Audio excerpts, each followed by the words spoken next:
Unanisikia? Kuwa na akili timamu inafikisha mitandao yote. Unajua leo ni siku ya Jumapili. Unapaswa kuwa weponi mwa Bwana. Na unakuja na hiyo akili na kuelekeza hapa. Inakuwezesha kumuinulia mikono na kufanya shangwe. Hiyo ni baraka kubwa. Bwana Yesu apewe sifa. Ya mwisho, na kila mmoja amepokea, hata mwenye aliingia na unyonge na udhaifu wa mwili. Ya mwisho, ya 4, kuwa na perfect health. Afya iliyokamilika. Ya kwamba hukusukumwa hapa na wheelchair. Ya kwamba hukuja hapa na kama ulikuja na udhaifu, si tayari imetendeka katika jina la Yesu. Si tayari imetendeka katika jina la Yesu. Tunampa Bwana utukufu wote. Kwa dakika chache nataka kumaliza ujumbe ambao nilianza, obtaining help from above. Kupata msaada utokao juu mbinguni. Tukasema ya kwamba kila mmoja hapa ni product ya msaada wa kutoka mbinguni. Yeyote ambao ameokoka amepata wokovu kutoka kwa Mungu. Ulitoka juu mbinguni ukatufikia namna gani? Alipeana mwanawe ashuke kutoka mbinguni, aje anifananishe, ajifananishe na mimi na wewe, ajue hali za dunia hii, ili aweze kunikomboa na kukukomboa, kuniokoa na kukuokoa, ili tufanyike wana wa Mungu. Ni kusaidiwa, tulisaidiwa na Yesu tukapata wokovu. Kusingalikuwa na mwana wa Mungu, hakuna mwanadamu angeweza kujiokoa. Sikiza, hakuna mwanadamu angeweza kujinasua mikononi mwa shetani. Lakini Yesu alipokuja akatunasua, na baada ya kutunasua akatupa jina. Jina gani? Wana wa Mungu. Sasa mimi ni mwana wa Mungu, wewe ni mwana wa Mungu. Kama unaamini wewe ni mwana wa Mungu, sema amen. Uwe una baba hapa duniani, una baba wa mbinguni. Una mama hapa duniani, una baba wa mbinguni. Hauna msaada hapa duniani, una msaada unaotoka mbinguni. Na msaada unaotoka mbinguni umeshinda misaada yote inayopeanwa na mataifa ya ulimwengu na mataifa yaliyoendelea na wenye kisomi na madaktari. Msaada wa mbinguni ukishuka, umeshuka. Na siku ya leo na mwaka huu tunapomalizia, tunamalizia na msaada unaopeanwa kutoka mbinguni katika jina la Yesu Kristo. Sema amen. Na tukasema tunapofundisha maneno ya msaada, kila mmoja amefika mahala ambapo amefika kwa sababu katika njia moja ama nyingine alisaidiwa. Hakuna mtu yoyote ambaye katika maisha haya hajawahi kusaidiwa kwa njia moja ama nyingine. Ona, wakati ulipokuwa mtoto, ni nani alikusaidia? Ni wazazi wako. Ni nani alikusaidia? Ni guidance wako. Ni nani alikusaidia? Ni mwenye aliyekupea counseling. Kwa hivyo kila mtu ni product ya msaada. Angalia mtoto mdogo anapo mess up, asipopata msaada inaweza kuwa namna gani? Anaposikia njaa, asipopata msaada inaweza kuwa namna gani? Mungu wetu ni Mungu wa msaada. Tukaona vile ambavyo anavyopeana msaada kutoka mbinguni. Na tukaona ya kwamba njia moja ambaye Mungu anasaidia wanadamu nao, anawapa kibali. Anawapa nini? Maana chochote ambacho unahitaji hakiko mbinguni, kiko wapi? Hapa duniani. Na kiko na wanadamu. Tuende tuelewane. Wana wa Israeli walipokuwa utumwani, walikuwa utumwani mbinguni ama hapa duniani? Haya, walipowekwa huru, walienda mbinguni ama walienda hapa duniani? Ni nani aliwafungua? Ni mwanadamu. Aliamriwa na nani? Walikuwa wanateswa na nani? Na wanadamu. Hao wanadamu ambao walikuwa wanawatesa walifanyia kazi gani wakati kibali kilishuka? Mamali yote ambao walikuwa wamewaibia. Maana wakati unapoteswa unanyang'anywa kilicho chako, jasho yako inafanywa bure. Chochote ambacho walikuwa wamesanya wakiwa katika utumwa kilisanywa katika paketi moja, alafu wakapea wana wa Israeli usiku mmoja.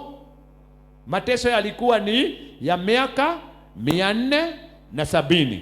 Uhuru ulikuwa ni wa usiku mmoja. Bwana Yesu apewe sifa. Kwa hivyo msaada wa Bwana ukishuka, unafanya namna gani? Unabadilisha mambo kwa kasi. Maana mateso ilikuwa ni 470 years. Freedom ilipatikana overnight. Mali walitajirika usiku mmoja. Walibeba dhahabu yote ya Misri usiku mmoja. Kupitia kwa nini? Walipigania. Walienda na vifaru na magani. Walipewa. Walitwaliwa hivi kwa kibali. Walitwaliwa na nani? Na waliokuwa wanawatesa. Nimekuja kukuambia msaada wa Bwana unashuka tunapomalizia mwaka. Kilichokutesa miezi 11, mwezi wa 11 kunabadilika. Mateso yanaweza kuwa ni ya miezi 12, lakini kuwekwa huru ni kwa mwezi ambao tuko na siku ya leo katika jina la Yesu. Tukasema ya pili ni ya kwamba number 1, channels of obtaining help from above. Number 1 was favor, ambao nimenenea. Number 2 was the ability to follow all the instructions from above. Wakaambiwa ya kwamba itisheni. That was an instruction. Mutaitisha hizo vitu. Ni kuitisha, mutadai. Muende muambie, maana nimewapea kibali. Anything ambao utauliza hautaambiwa no. Yaani wana wa Misri walikuwa nasema, ni nani hajauliza? Ukiuliza unatwaliwa. Wakaambiwa waitize nini? Fedha, dhahabu na mavazi. Wakaambiwa waulize mavazi. Kwa sababu Mungu alijua hii mavazi ambao wanapewa kule ambapo ninawapitishia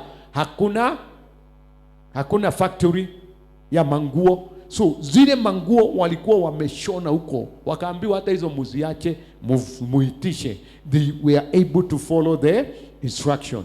Na pia walikuwa wameambiwa ya kwamba usiku huo wachinje, wale na wakae tayari. Wakati msaada wa Bwana unapokuja, lazima kukue na some preparation.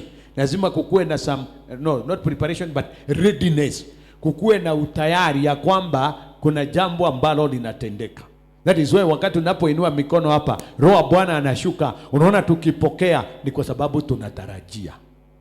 Na tuko na utayari wa kupokea kile ambacho kimeachiliwa. Namba ya 3 nikasema ya kwamba the channels of obtaining favor from above, help from above. Number 1 is favor. Number 2, the ability to follow all the instructions from above. And number 3, trust. Kumtumainia Mungu majira na nyakati zote. If you trust God, what He told you when you are up in the mountain, don't forget it when you are down in the valley. Munanisikia? Because that is trust. Kile alichokuahidia ukiwa juu ya mlima, wakati utashuka ufike katika bonde, usisahau. Kile alichokuambia wakati wa nuru, ukiingia kwenye giza, usisahau, bado kitakumulikia tena. That is what we call trust. Holding on unto the word of God to the latter, to the end. Mungu atusaidie katika jina la Yesu Kristo. Na hapo ndipo ningependa tumalizie, na tunamalizia na ujumbe huu ambao sasa channel ya mwisho, na inashikana na hiyo trust ambao ninafundisha ndio tuweze kufunga masomo haya. Inaitwa the word of God. The word of God. The word of God.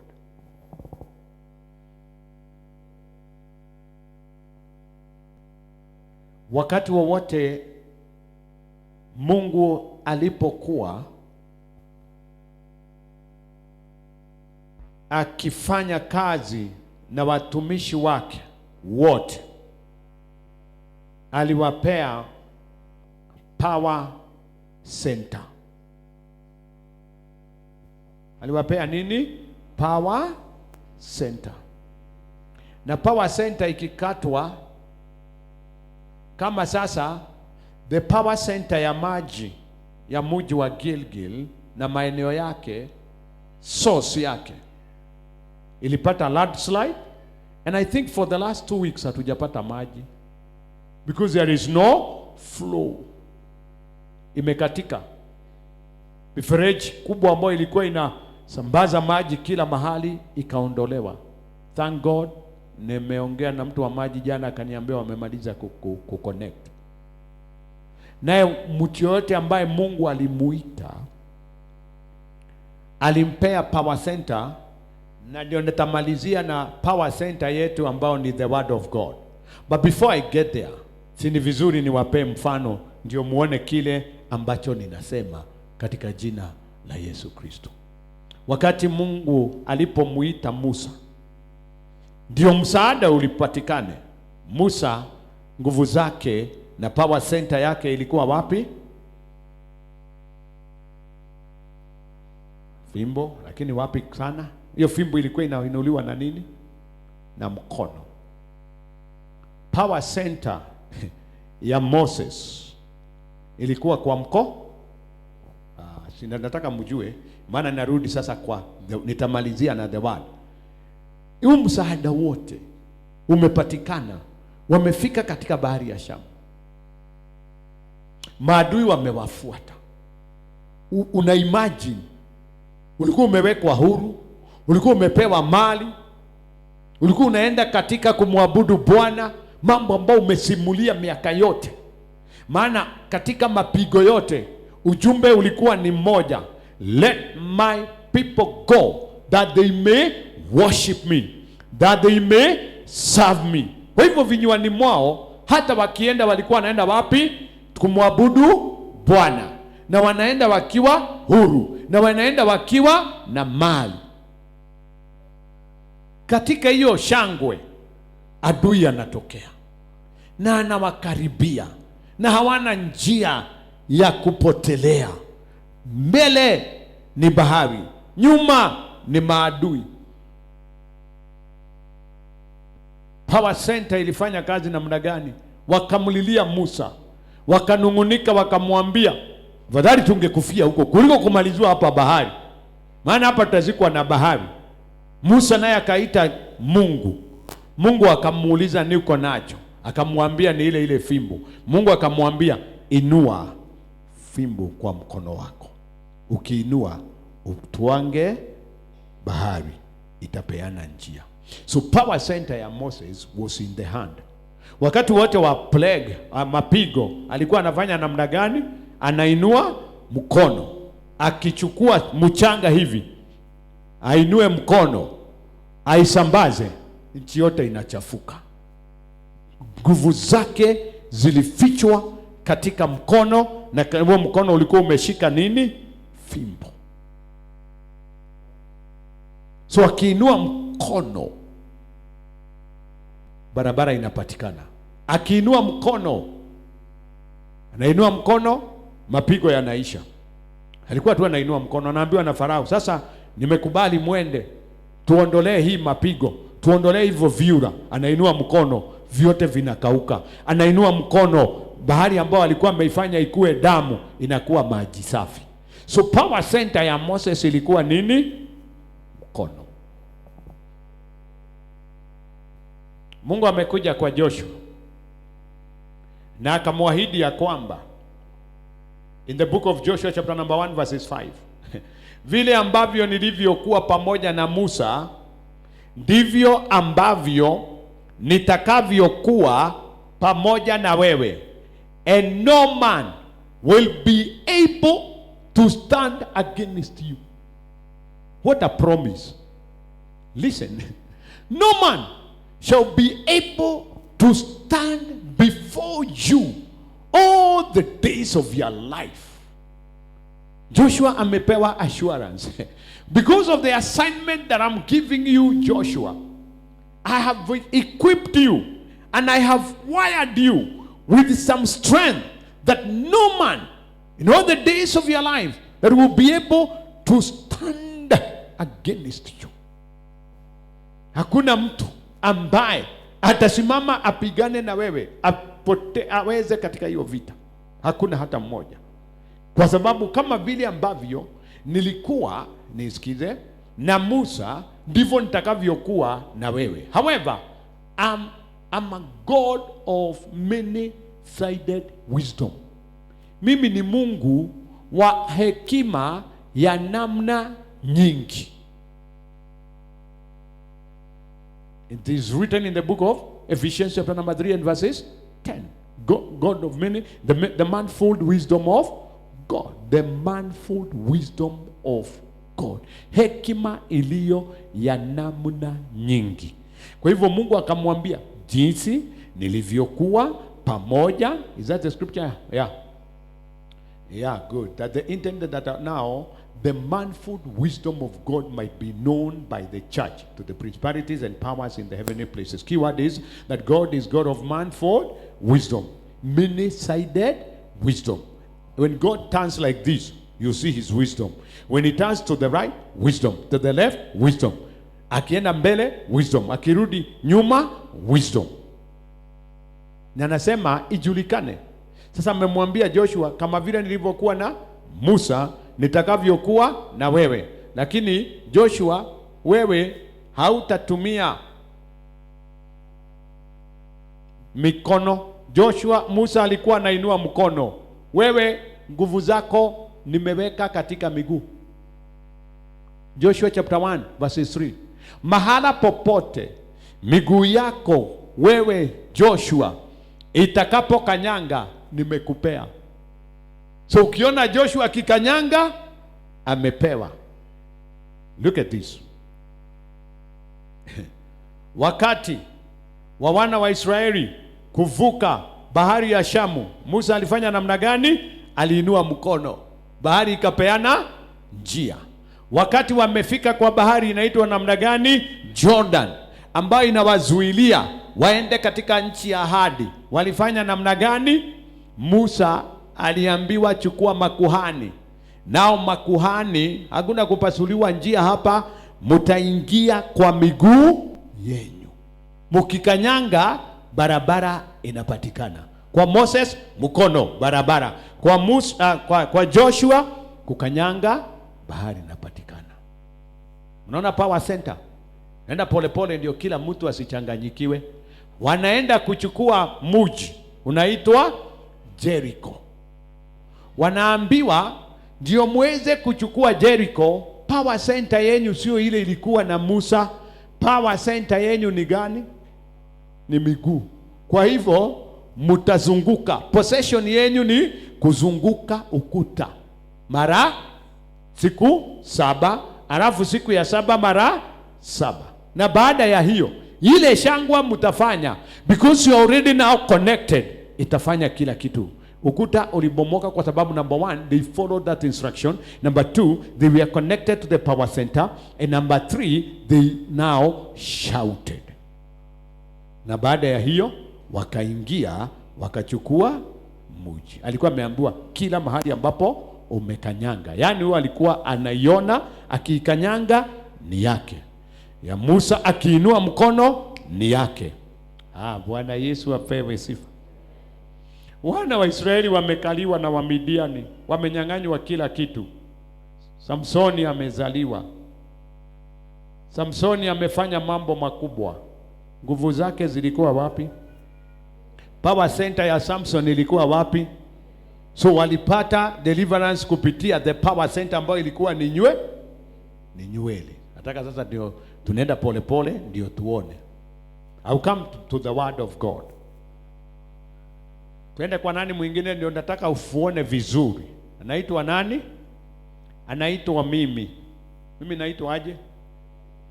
Anaitwa Elisha. Elisha amemfanyia Eliya kazi miaka mingi, na imefika wakati wa Eliya kuondoka, na Elisha kuna nguvu zimefichwa ndani yake, hazina hawa wengine. Zinaitwa nguvu za nini? Za macho. Power center ya Elisha ilikuwa ni macho. Maana wana wa manabii walikuwa wameona ndani ya roho ya kwamba Eliya anaenda, mpaka wanamwambia yule mtu ambaye unafuata, those prophets were so accurate. Hakuna mtu amewaambia, they are in the spirit, na wanaona kwamba that Elijah will be taken up by chariots of fire, mpaka wanamwambia. Lakini Elisha anajua ya kwamba mimi sijaona kuondoka kwake, nimeona kilicho ndani yake, hicho ndicho ninadai. So wale walikuwa wanamwambia namna gani? Wacha kumfuata sasa, anza kujipanga, kwa sababu anaenda. Wameona in the spirit, na they are good prophets, but with weakness. Wako na udhaifu, maana kile wanaona hawataki kukifanyia kazi. Umeona mtu anaenda, so what? But Elisha anasema, ninajua, niliona mbele yenu, lakini mimi kuna kitu nimeona. Huyu mtu kuna uzima unakuaga ndani yake, mimi ndio nimemfuata, simuachi mpaka anipee huo uzima. There is a spirit right inside Elijah. I am after that spirit. That is why wamesumbuana na Eliya. Eliya akamwambia namna gani? Akamuuliza, unataka nikufanyie nini? Ndio tu uniache sasa? Maana nakwambia toke hapa tuende huko, unataka nini? Akamwambia, mimi ninataka huo uzima ulio ndani yako, that spirit that is in you, that flow, that anointing, that connectivity, I need double of that. Eliya akamwambia, hiyo iko, but condition ni moja. If you see me when I go, nitakuachia. Ukifanya namna gani? Ni nini anatafuta? Ni power center ya Elisha, because alikuwa amenotice mwanzo. Ameambiwa, Eliya ameambiwa na Mungu, because wakati alipokuwa exhausted akataka kubadilisha ofisi, akaambiwa, akalala chini, akaambia Mungu, niue, nimechoka. Mungu akamwambia, amuka ule na unywe, safari ni ndefu. Amuka uende upake mafuta nani? Hazael. Na upake nani? Jehu. Na upake Elisha achukue ofisi yako. Wote amewapaka, hakuna mtu amesema kitu, wameingia into mambo ile amesema. Lakini baada ya kumuguza Elisha ameona zaidi ya Elijah. Ameanza kumfuata papo hapo. Ameuza kila kitu, amefunga biashara yake, mpaka Eliya anamwambia, mimi niko na nini na wewe? Mimi nimekuja tu kufanya kile Bwana ambacho aliniambia. Kwa hivyo wakati tu Bwana alipomtuma kwa Elisha, nini kilifanyika kwa Elisha? Macho yake ilifunguka, na akajua ya kwamba hii ni assignment na ni yangu, na nitaifanya mpaka na Elijah, mpaka wakati ambapo ataniachia nguvu maradufu. Kwa hivyo alikuwa ameona. That's why wengine walifuata Elijah, walifanya assignment, but none of them. Unasikia Jehu akifuata Elijah, Hazaeli anafuata Elijah, but Elisha anafuata Elijah kwa sababu kuna kitu anataka kuchukua.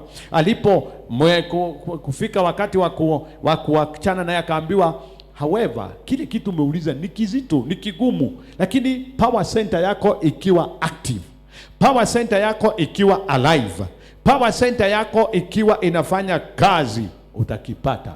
That's why Elisha alikaa akimfuata hatua kwa hatua in the book of 2 Kings chapter 2 verses 10. However, when you see me when I'm going, utapewa. Kwa hivyo power center yake ilikuwa ni, and that's why every miracle that Elisha did is associated with seeing.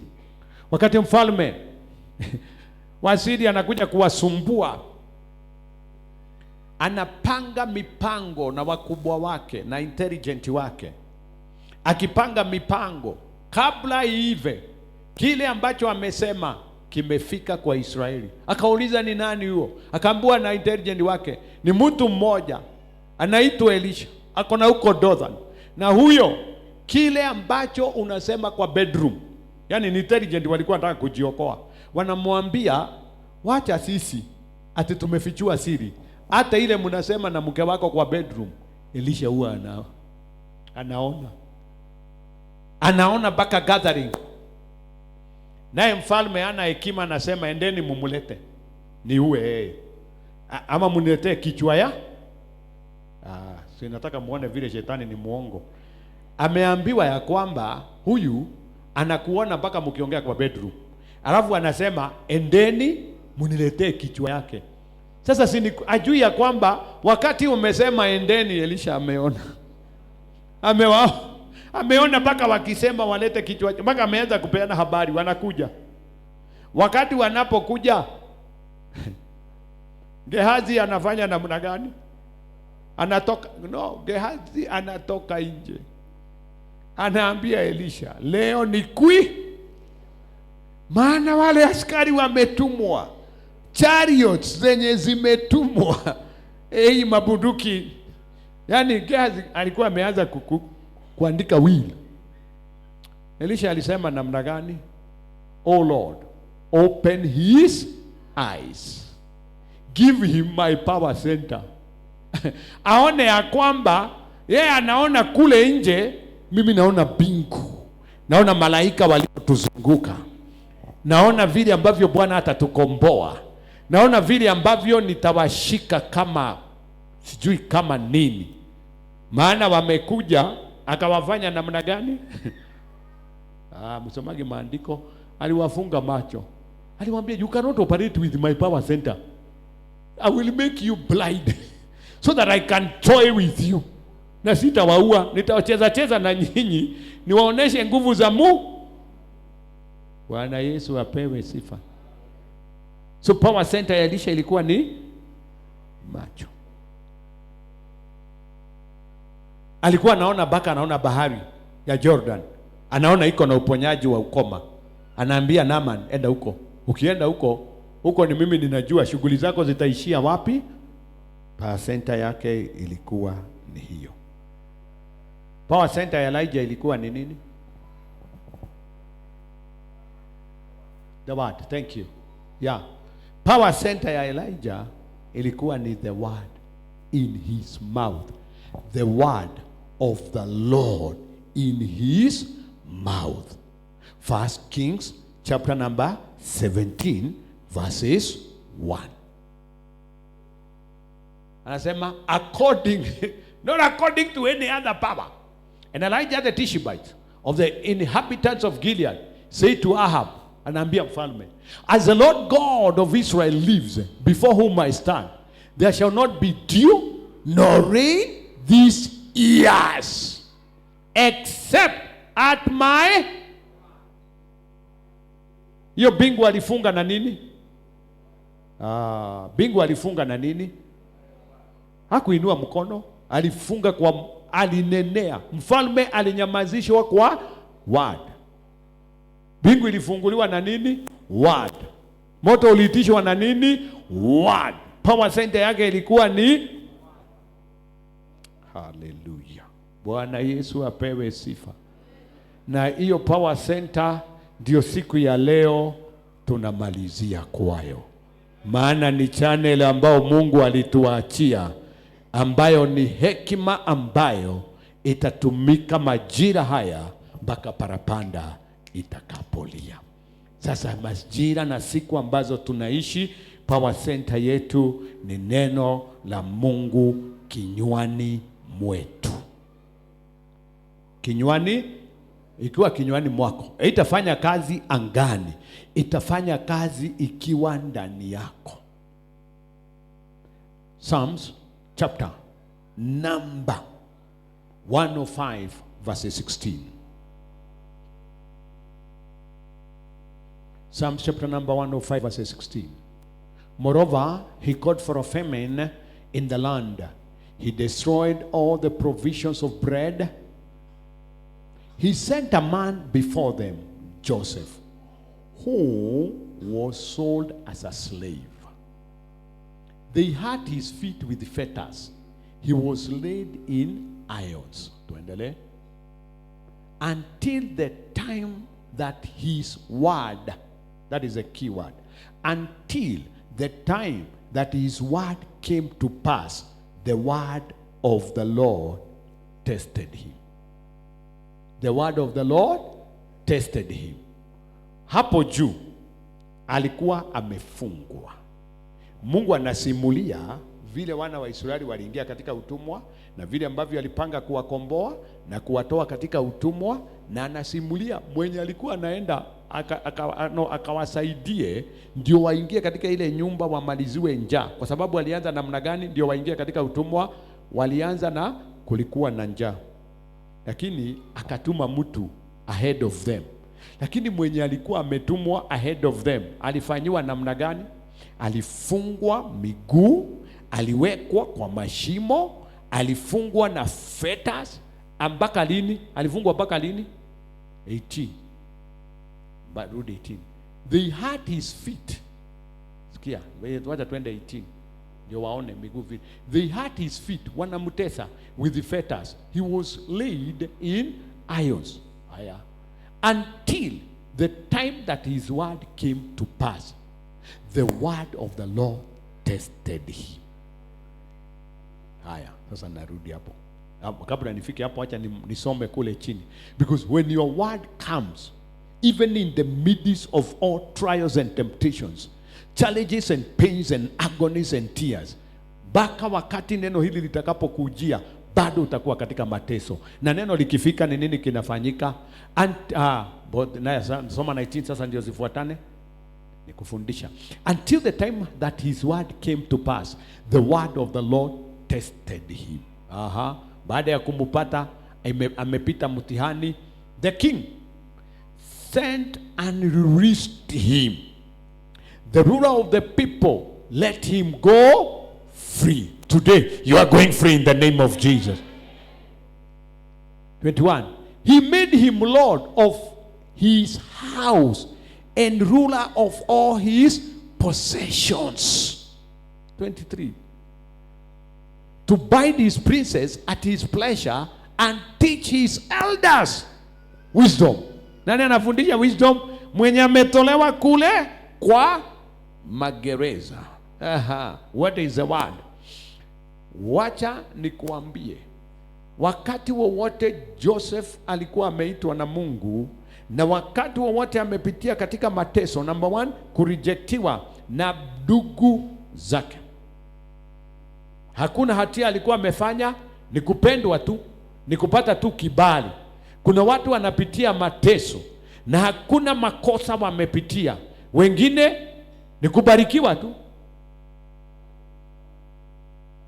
Wengine ni imani ndani ya Yesu. Unapitia mateso kwa sababu ya imani ndani ya Yesu. Ninasonga mbele kwa sababu ninaenda kusaidia mtu. Ninasema wengine hakuna hatia wamefanya. Mtu mmoja ameenda ameapply kazi kwa jeshi, akahitimu kwa kila jambo, lakini alipoulizwa jina, akataja jina yake, akaambiwa hii jina hatutaki kwa hii kazi. Yeye ni Mkenya, ako na haki, amepita, lakini alikataliwa kwa sababu ya jina. Unajua ukisema jina unajulikana umetoka ngambo gani na kabila gani. Kwa hivyo aliteswa na alikosa kazi kwa sababu ya kabila lake na jina lake. Sasa nini nitamsaidia? Aulize Yusufu. Aulize nani? Joseph. Kwa sababu hata Joseph hakuna hatia alikuwa amefanya. Kwa hivyo wafalme wa dunia hii kutesa watu kwa sababu ya mema, majina na makabila, walianza huko. Roho wa Farao bado unafanya kazi hata siku ya leo. Lakini namshukuru Bwana kwa sababu Farao hukutana na Bwana na anagarikishwa na wana wa Mungu wanaendelea katika jina la Yesu. Farao anaweza shughulikiwa na Mungu, na wewe ambao wanakataa akuite ufanyike msaada. ufanyike msaada wake. Kwa hivyo kama ulinyimwa kazi kwa askari ama kwa jeshi kwa sababu ya rangi ama kabila, wapendwa, msijali, bado safari tunaenda. Wewe ni msaada hapa Kenya. Wewe bado ni Bwana Yesu apewe sifa. Sikazi zinajali. Kwani mnaniangalia namna gani? Nyinyi sio Kenyans? Si Kenya hii lazima mtu ashikwe mkono na mtu ndio aingie mahala fulani. Na kama una mtu wenyu unabaki nje. Sasa nimekuja kuwaambia kuna msaada wa mbinguni. Kuna msaada wa mbinguni.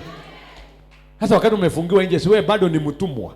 Siwe bado umequalify, lakini miguu yako imefungwa na fetters. Miguu kufungwa inamaanisha namna gani? There is no progress.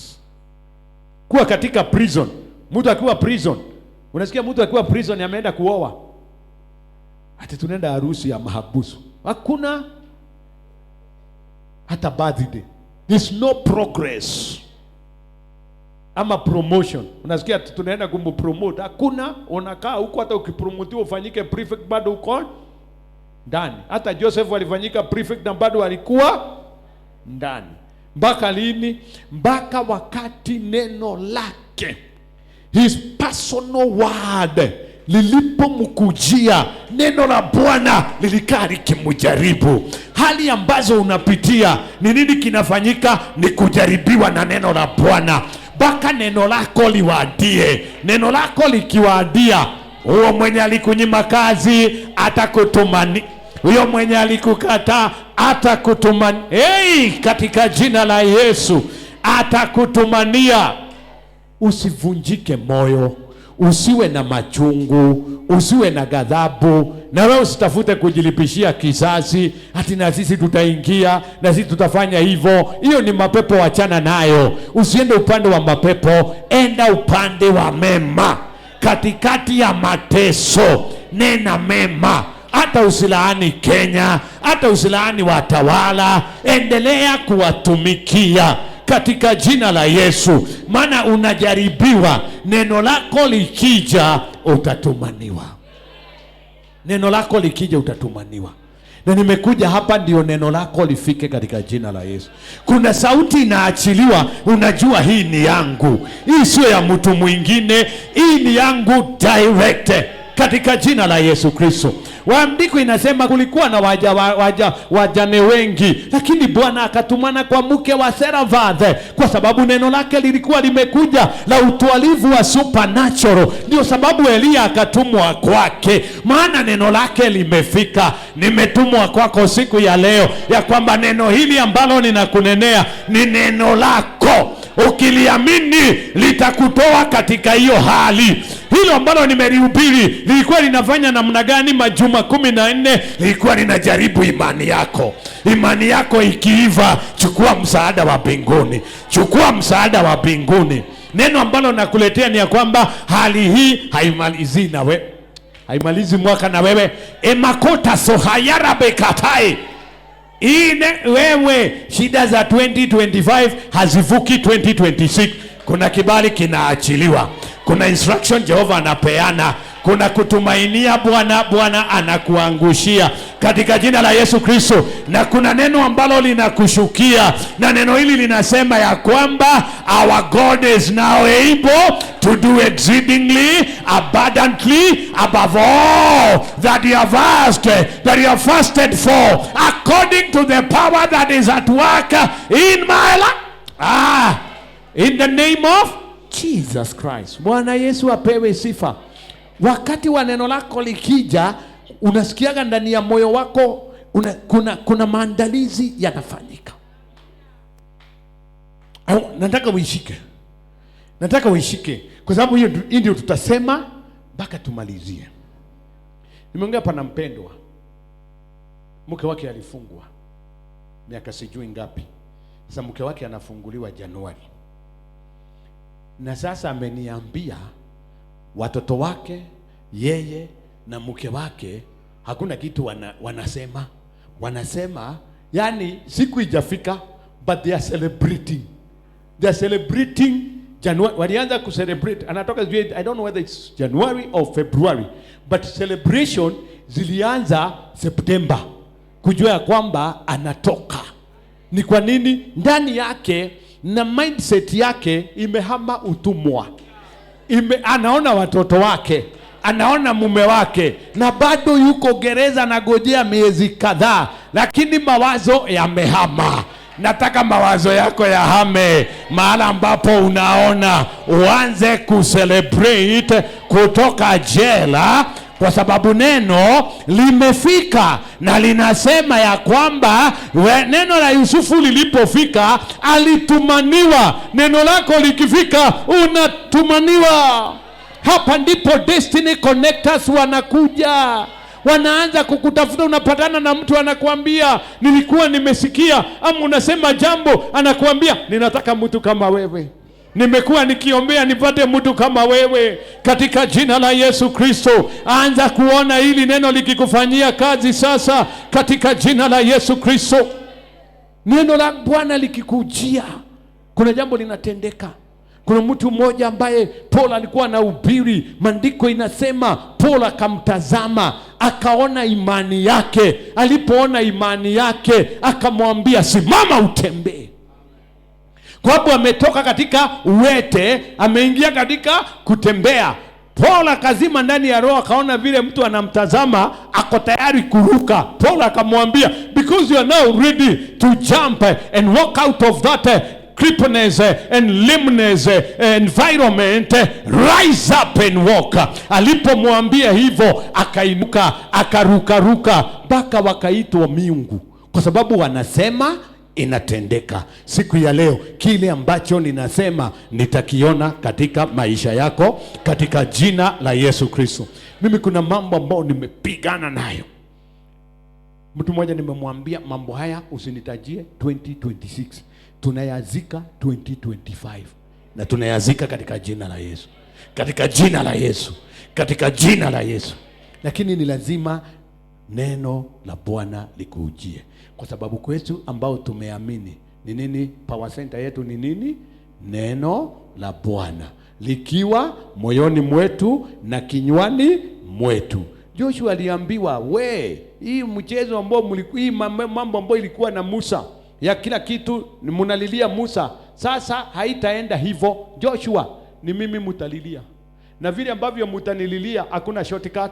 I will put the words of this law in your heart, so that you can keep confessing them. Joshua chapter number 1 verses 7 and 8. And this word of the law shall not depart from your mouth, for you shall meditate upon it day and night. Yani Joshua, hivyo nimekuambia, hiyo imetosha. Enda ufikirie, uwaze na uwaze tena. Joshua, enda uwaze ati utaweza kanyanga hivi ukuta ianguke. Nimekupea hiyo assignment, na iandikike kwako, na uambie wana wa Israeli ya kwamba hivyo ndivyo kutakavyokuwa. Kwa hivyo wasiende shortcut nyingine. Joshua, hata Jordan mtavuka, na Joshua mtakanyanga maji. Enda utafakari mtakanyanga namna gani, kuzama ama kusizama. But hii maneno ya ambao nimeamuru yasitoke kinywani mwako, uyatafakari mchana na. Kwa sababu gani? Out of the abundance of the heart the mouth speaketh. Kile ambacho nimekujaza Joshua ni neno langu. So ukifungua kinywa, thus says the Lord, thus says the Lord, thus says the Lord, na hii itakuwa imetosha. Nimesema sisi wana wa kanisa hili tuliachiwa nini? Neno la Bwana. Maana neno alikuja hapa duniani, akafanyika mwili, na baada ya kufanyika mwili akasema kile alipewa na Baba na sisi alitupea. Alipewa nini? Alipewa the word. In the beginning was the Genesis chapter number 1. In the beginning God. Genesis chapter number 1 verses 1. John chapter 1 verses 1. In the beginning was the word, and the word was with God, and the word was God. Na Genesis inasema aje? Musa anasema in the beginning God. Haya, so in the beginning was there God. Mungu ameshuka hapa duniani ama hajashuka? In the beginning was a word, and the word was with God, and the word was God. Verses 14 inasema namna gani? John chapter 1 verses 14. And the word became, neno likafanyika nini? Mwili. Mwili ni nani? Ni Yesu. Akiwa sasa mwanadamu. Akiwa word, he was 100% God. Akiwa mwili, 100% mankind. That is why unasikia wale watu ambao wanamuita Yesu mwana wa Adamu, walio na ufunuo wanamuita Yesu mwana wa Mungu. Wale ambao walikuwa wanahitaji msaada zaidi wanamuita Baka na familia yao, kama Bartolomeo anasema nani? Yesu mwana wa Daudi ni rehemu. Kwa sababu wameona ana mwili, lakini ndani yake kuna uzima utatoka, na uzima huu utamletea rehema, na hii rehema itamletea nini? Shida zake kuisha. Sisi tumeachiwa nini? The word.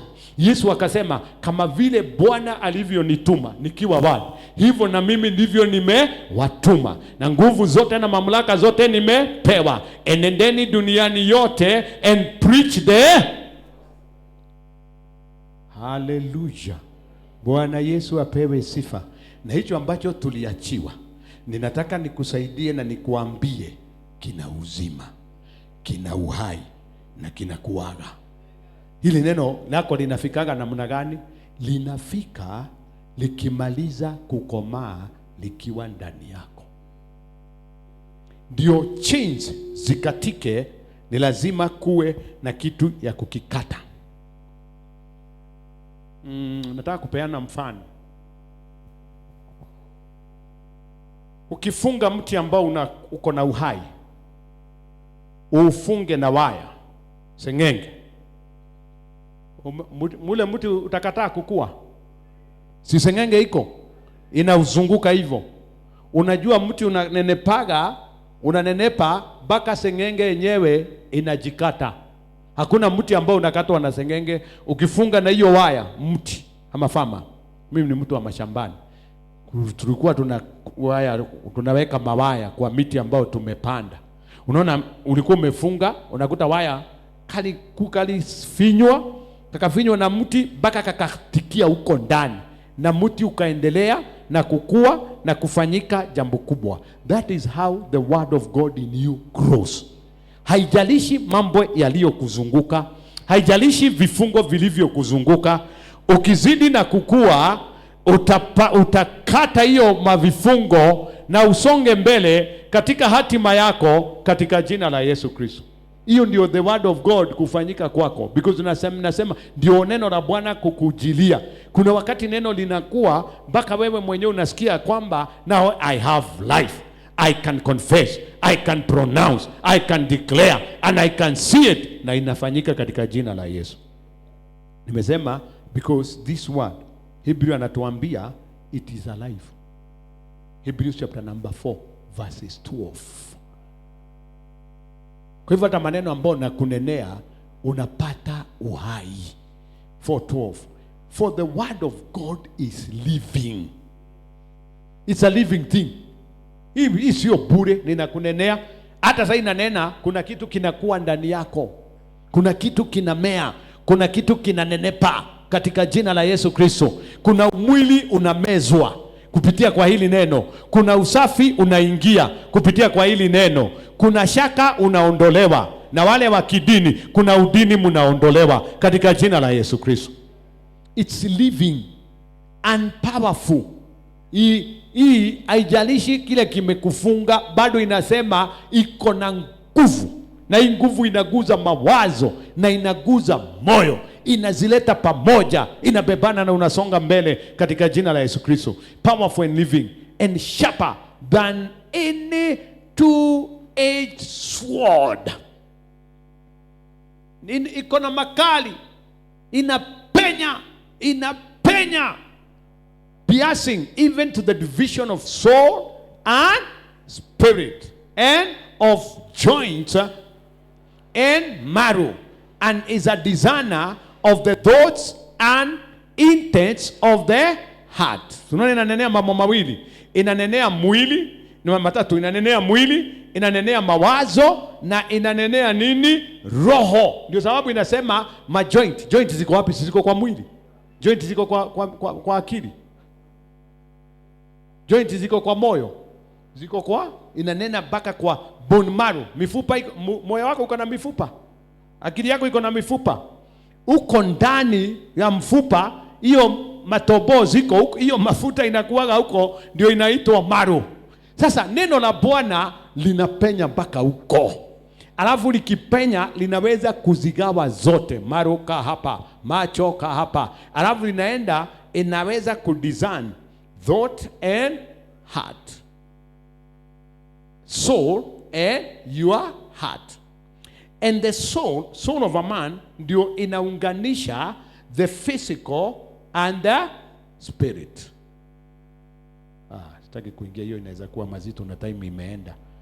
Ili neno la Bwana linaleta mapatanisho ya mwili na roho kupitia kwa soul, nafsi. Na katika nafsi tuko na nini? Tuko na mind, tuko na nini? Tuko na emotions, na tuko na nini ingine? Willpower. The power to choose iko ndani yako. Sasa hivyo nanena, unaweza kuamua hili neno likufanyie kazi ama lisikufanyie kazi.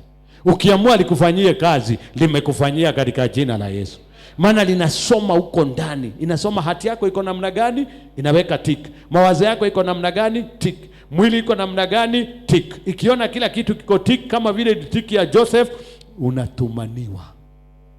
Joseph aliteseka kimwili, akateseka emotionally kwa sababu umetengwa na watu wenyu, na bado neno la Bwana likimjaribu, akateseka hata kiroho, lakini akatokea akiwa bora. Katika mateso yote ambayo umepitia mwaka huu na miaka iliyo hapo awali, ninasikia neno likisema neno lako limewadia.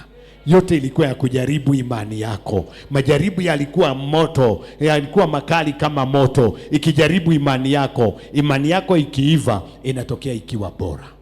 Maana nafsi zetu, mtu wetu wa ndani anafananishwa na nini? Na dhahabu. The more unachoma dhahabu, the more inaangaza. The more umepitishia katika mateso mengi, the more unapata ushindi mwingi. The more umenyimwa wimbo, the more utapata wimbo mpya katika jina la Yesu Kristo. The more umezuiliwa kusonga mbele, ukifunguliwa, the more utatoka kwa mamshari katika jina la Yesu Kristo. Wapendwa, niko hapa kuambia na kukusaidia. Uinue mkono umwambie Bwana, wacha neno lako linalotoa watu katika utumwa, ambalo ndio nguvu ambazo ulituachia, linishukie katika jina la Yesu Kristo. Inapatikana namna gani? Inapatikana kupitia imani ya Mungu. In the book of Mark chapter number 11 verses 22, wakati Peter walistuka ya kwamba Mungu amenena na ikatendeka, amelaani mti na ukakauka the following day, wakashangaa, wakamuuliza Bwana, hii ni namna gani? Yesu akawaambia, kueni na imani ya Mungu, because the faith of God is a speaking faith, it is a living faith.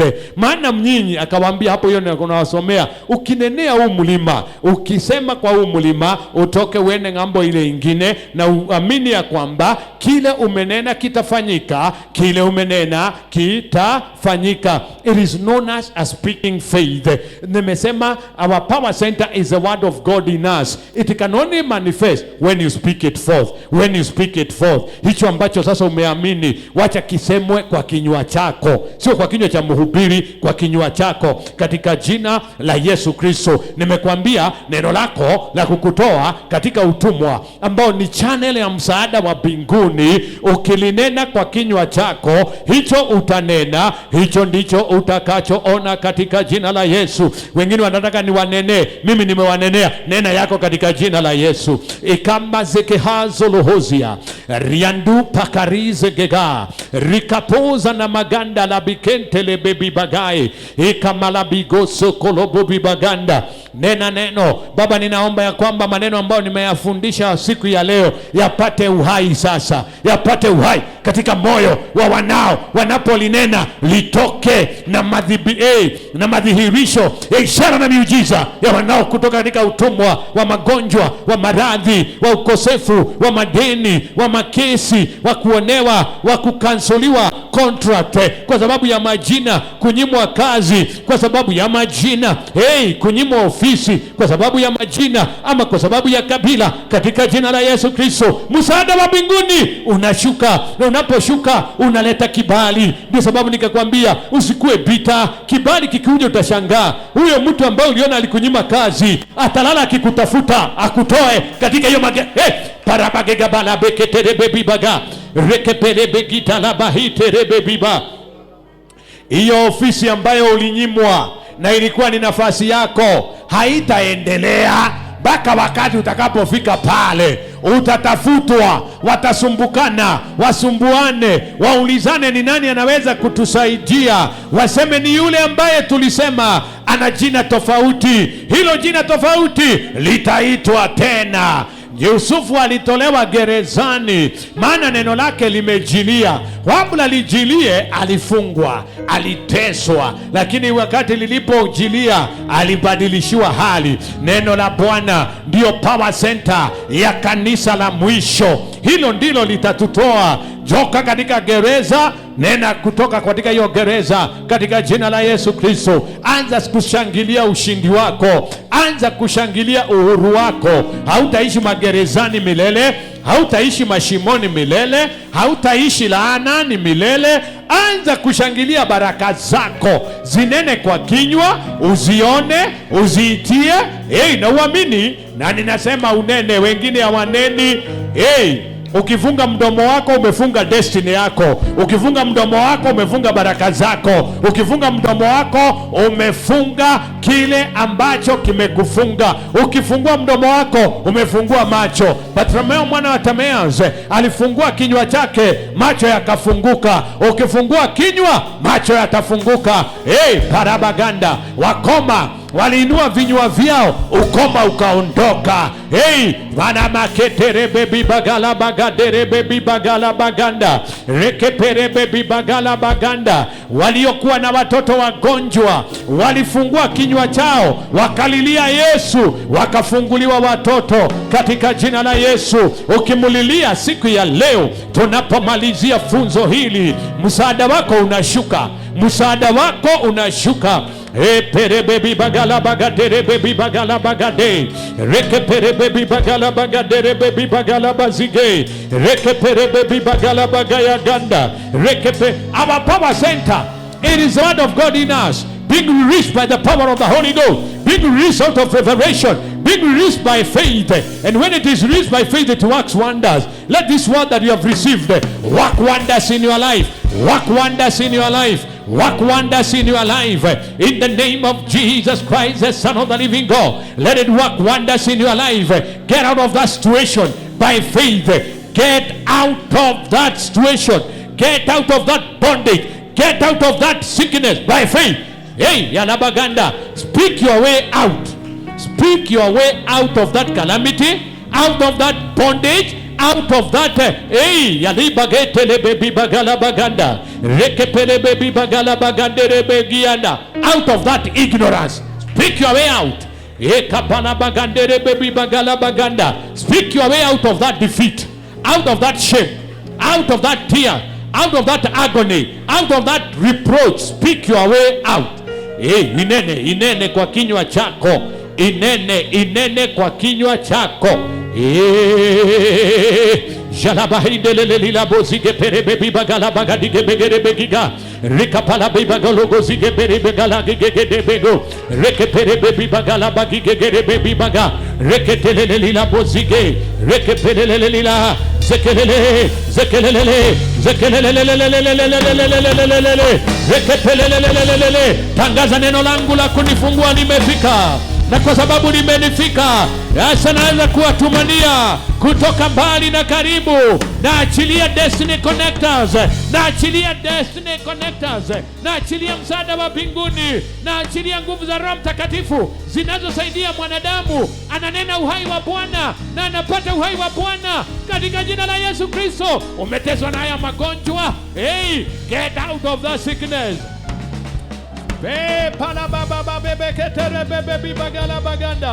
I declare, I pronounce, I decree your freedom in the name of Jesus Christ. Freedom from that oppression, freedom from that oppression, freedom from that oppression, freedom from that prison, freedom from that miry clay.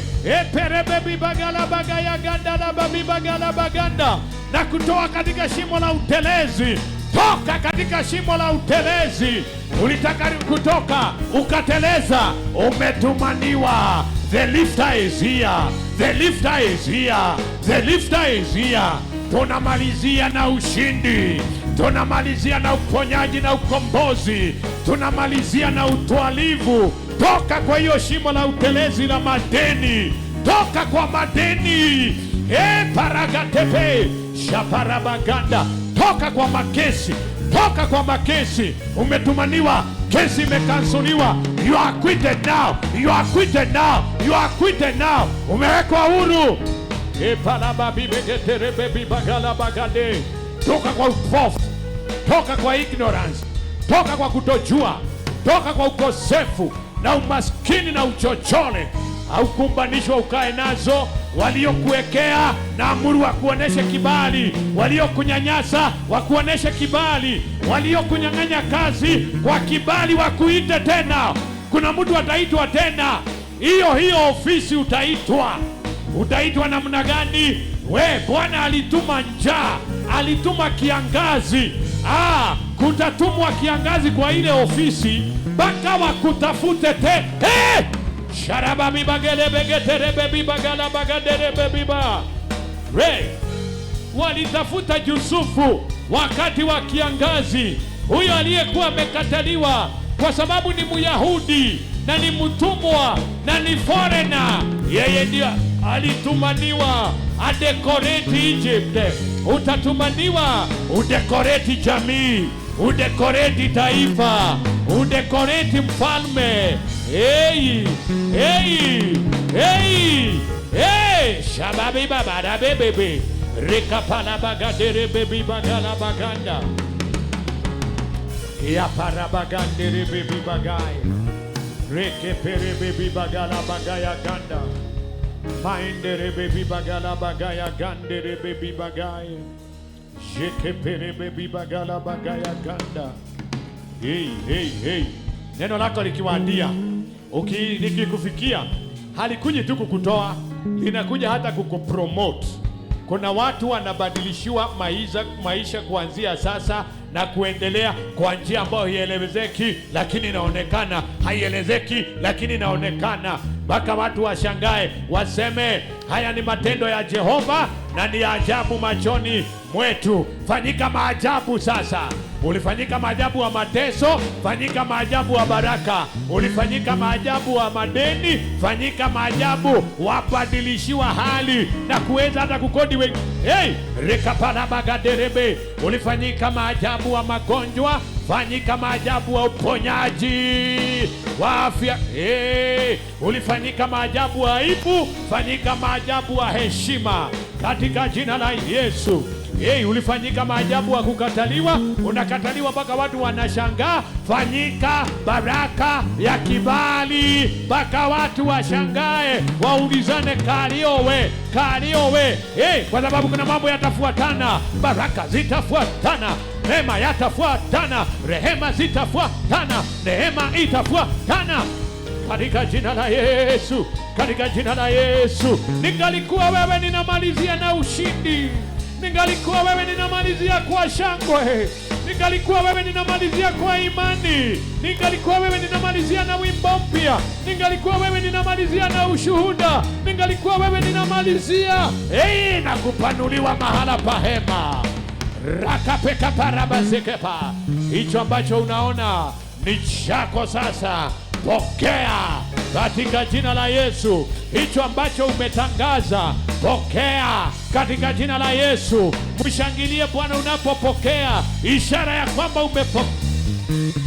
ishara ya kwamba umepokea, ishara ya kwamba umepokea, ishara ya kwamba umepokea katika jina la Yesu, katika jina la Yesu, katika jina la Yesu, katika jina la Yesu. Inua mkono. Shalahanzi jamuka tena Yesu kohoyana ya zozi gaiza ni gaga ikapuza na hande gege. Baba wa neema na nguvu zote, watenda tusioweza, lakini tukisema unaitekeleza. Nimeinua mkono wa imani mbele zako. Unasema wewe ukiinua mkono mwanadamu ni nani aurejeshe nyuma? Sasa nyosha mkono wako juu ya wanao siku ya leo. Natangaza ya kwamba kuna hali ambazo zitatetemeka, na zinapotetemeka wakitafuta suluhu, mpendwa huwa apatikane, dada huwa apatikane, ndugu huwa apatikane. Katika ofisi wanao wamenyimwa nafasi za ajira, nimesema ya kwamba walipoingia na hakukuwa na njia sawa, tetemeko la ardhi liingia katika zile maofisi. Kuwe na kiangazi cha maarifa, kuwe na kutatanikiwa, mpaka mwana wa ufalme, mwana wa agano atafutwe akamalize kiangazi kwa ofisi, kiangazi kwa idara za serikali, katika jina la Yesu. Hata kuliko na ufisadi, mwana haki wa Mungu aingie katika jina la Yesu, katika jina la Yesu, ili akatengeneze njia pasipo na njia. Baba, naondolea wanao madeni katika jina la Yesu, katika jina la Yesu. Hata kama waliingia kwa kutojua, kwa kutotii maagizo, siku ya leo, kwa sababu neno la freedom limefika, wawekwe huru katika jina la Yesu. Wasamehewe, wawekwe huru. Madeni nimeikansu. Tengeneza njia pasipo na njia. Wana wa Israeli uliwakomboa usiku mmoja, komboa wanao siku ya leo. Tunamalizia mwaka huu tukiwa hatuna madeni ya dhambi, ya uovu, ya vifungo, ya magonjwa, ya kila aina, katika jina la Yesu. Hatumalizii na upumbavu, tunamalizia na hekima ya Bwana. Hatumalizii na giza, tunamalizia na nuru ya Bwana. Hatumalizii na magonjwa, tunamalizia na afya kamili. Hatumalizii na depression, tunamalizia na freedom katika jina la Yesu, katika jina la Yesu. Celebrate your victory. Baba, ninakushukuru kwa kile ambacho umetekeleza. Tuko katika majira ya kutekelezewa na Jehova. Ninakushukuru. Juma zilizo mbele zetu, vinywa vyetu vimejawa na sifa, vinywa vyetu vimejawa na shukurani. Tunapozidi kutoa shukurani tukiwa mbele zako, tunakutolea sifa, na wewe unatuonesha njia ya kutokea, na njia ni neno lako. Litimie sasa, litende kazi sasa, katika jina la Yesu Kristo. Kanisa tuseme amen. Amen. I appreciate the Lord with a heart of praise. Shalom, shalom, shalom. Neno la Bwana linaendelea.